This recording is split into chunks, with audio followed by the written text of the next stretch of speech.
प्रिय विद्यार्थियों, आज हम सभी हिंदी आरोह पाठ्य पुस्तक के अंतर्गत कुंवर नारायण जी की रचना कविता के बहाने पाठ का अध्ययन करेंगे। निश्चित तौर पे अध्ययन के पूर्व हम कुंवर नारायण जी का जीवन परिचय प्राप्त करेंगे।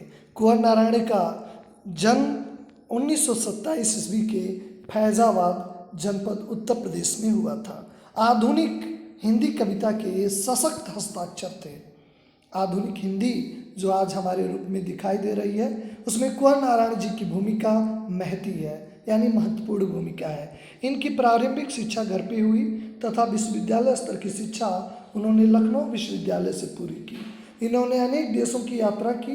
कुंवर नारायण ने सन 1950 के आसपास काव्य लेखन की शुरुआत की। इन्होंने जो लेखन किया उसमें चिंतन परक लेख, कहानियाँ, सिनेमा और अन्य कलाओं पे भी समीक्षा लिखी है। जैसे फिल्म रिव्यू होता है, उसकी समीक्षा होती है। उस समय के जो हिंदी साहित्यकार होते थे करते थे, यानी ये शुरुआत हिंदी साहित्य में हो चुकी थी जिसकी इन्होंने शुरुआत की।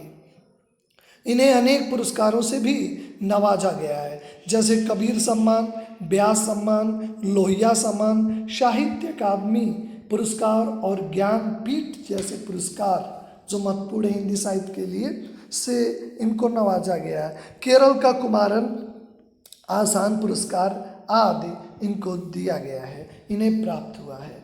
इनकी रचनाएं अगर बात करें तो इसमें 4 सप्तक लिखे गए, यानी एक सप्तक में 7 कवि होते हैं, जिसका जो अज्ञे जी ने निर्माण किया था। और ये तीसरे सप्तक के प्रमुख कवि हैं। जो तीसरे सप्तक का, पहले सप्तक का अज्ञे जी हैं जिन्होंने सप्तक का निर्माण किया था। 7 कवियों का एक समूह बनाया था, लेकिन तीसरे सप्तक के जो प्रमुख स्तंभ थे वह कुंवर नारायण जी थे। इनकी रचनाएं प्रमुख हैं। काव्य संग्रह जो इनका चक्रव्यूह 1956 में प्रकाशित हुआ। परिवेश, हम तुम, अपने सामने, कोई दूसरा नहीं। इन दिनों ये प्रबंध काव्य आत्मजयी कहानी संग्रह के आसपास, समीक्षाओं में आज और आज से पहले, एक सामान्य लेख है मेरे साक्षात्कार, कविताओं का परिपाद्य, जो आज हम ये कविता पढ़ेंगे उसका प्रतिपाद्य और जो उसकी समरी है, सार है, ये हम यहाँ पे देखेंगे कि कविता के बहाने कविता के जो संग्रह, कविता के संग्रह से लिया गया है, इन दिनों से ली गई है।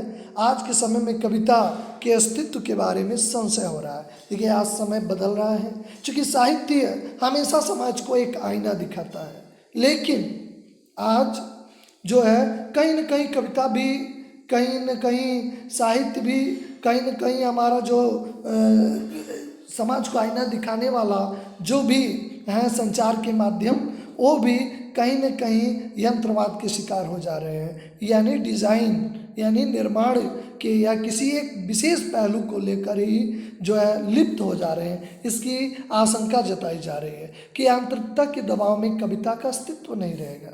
छोटी छोटी चीज़ें जिनमें कोई बोध नहीं रहेगा, कोई गहराई नहीं रहेगी, क्योंकि कविता की गहराई आप देखें, जो प्राचीन काल की कविताएं हैं, यानी जो पद्य लिखे गए हैं, वह आप देखिए कितनी गहरी, कितनी शिक्षाओं को लेकर है। रहीमदास जी के दोहे देखिए, कबीरदास जी के दोहे देखिए, एक एक लाइन पे आप एक एक जो है एक एक पुस्तक लिखी जा सकती है। आज भी रिसर्च हो रहे हैं, आज भी इस तरह की गतिविधियाँ हो रही हैं। तो निश्चित ही कहते हैं कि कविता, कुंवर नारायण जी को डर है कि यंत्रवाद का शिकार हो जा रहा और इसका अस्तित्व नहीं रहेगा। ऐसे में कविता और कविता की अपार संभावनाओं को टटोलने का एक अवसर देता है। ये इसकी समरी है कि कविता एक यात्रा है। कविता आप कहीं से भी, कल्पना है, इमेजिनेशन है, चाहे वो चिड़िया के आधार पर ही लिखा जाए। बच्चों की कविताएं देखिए तो ज़्यादातर जानवर, चिड़िया, पक्षी पे निर्भर होते हैं, फूल से लेकर बच्चों तक की है। एक और प्रकृति है और दूसरी ओर भविष्य की ओर कदम बढ़ाता बच्चा है।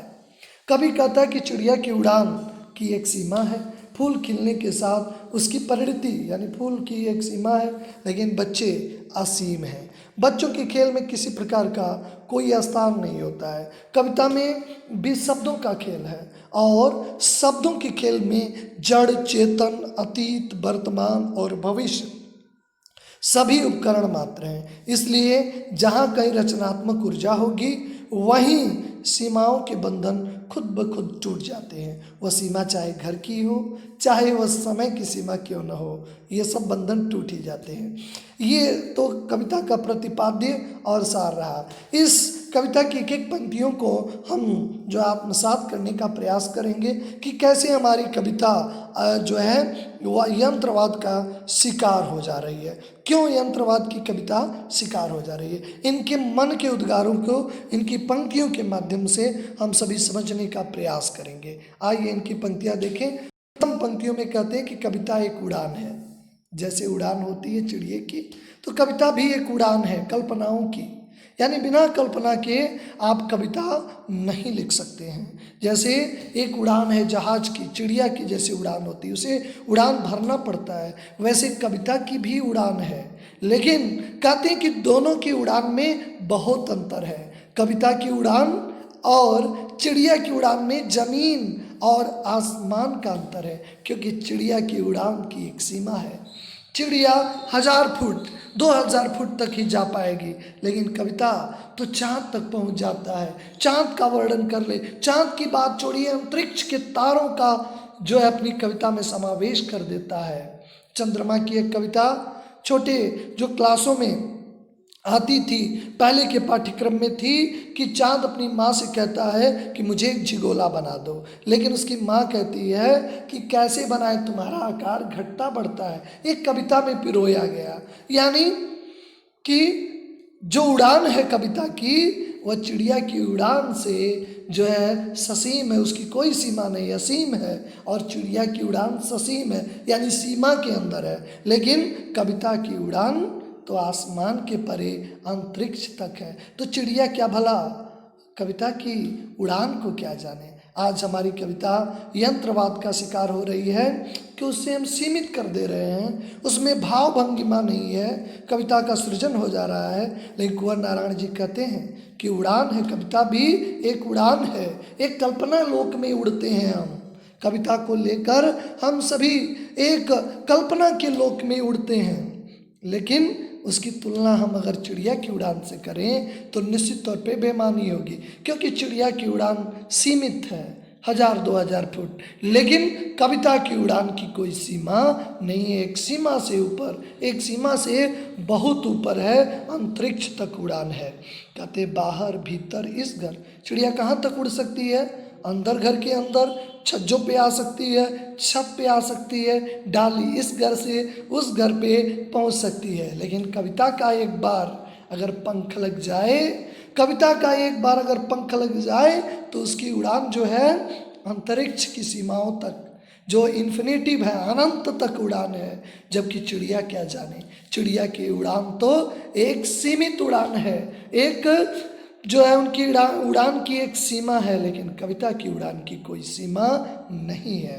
आगे कविता है कि दूसरे उद्धरणों से तुलना करते हैं कि कविता एक खिलना है फूलों के बहाने।